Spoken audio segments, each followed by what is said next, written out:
En este video voy a estarles hablando de ángulos y algunas de sus clasificaciones. Primero que todo hay que definir qué es un ángulo. Un ángulo es la unión de dos rayos. Y ya habíamos visto la definición de rayo. La rayo es un punto de salida y que continúa infinitamente hacia un extremo.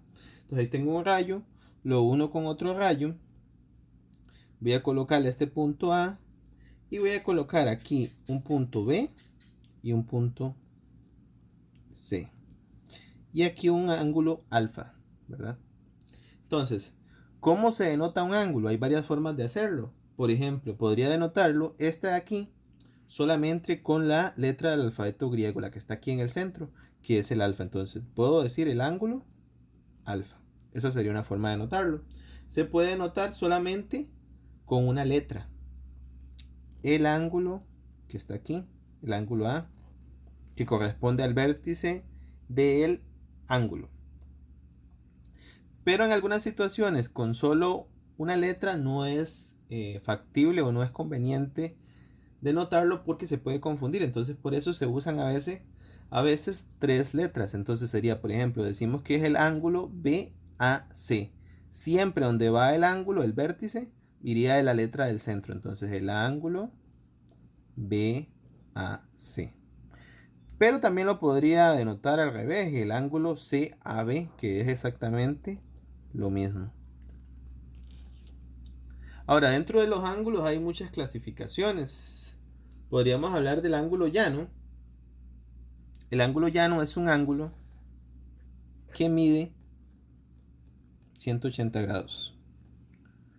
Aquí está el centro, este por decirlo de alguna manera es el vértice.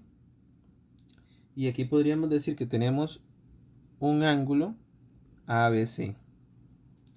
Y todo esto mide, como es una línea recta, 180 grados.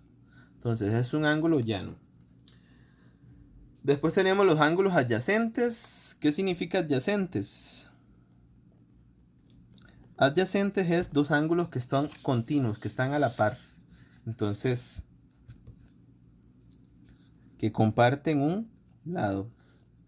Este sería un ángulo y un ángulo adyacente sería este otro. Entonces, este es un ángulo y este otro es adyacente.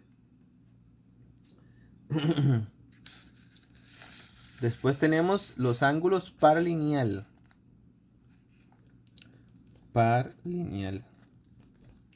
Ángulos par lineal significa dos ángulos que juntos, la suma de ellos dos suman 180.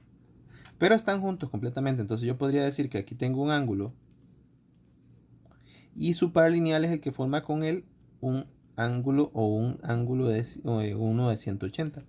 Entonces aquí tendría así, por ejemplo, si este dijera yo que mide 70, para 180 este mediría 110 grados. Y ese serían dos ángulos par lineal. Por supuesto que aquí debería ponerle notación B, C, D.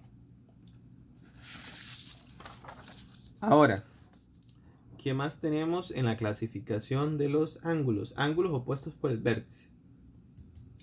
Ángulos opuestos por el vértice son dos ángulos que surgen de dos rectas que se cruzan.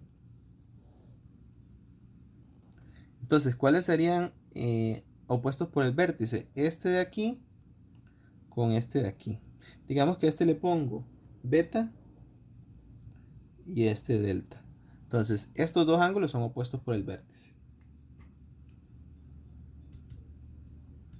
También tenemos otras clasificaciones. Ángulos congruentes, es solamente que tengan la misma medida.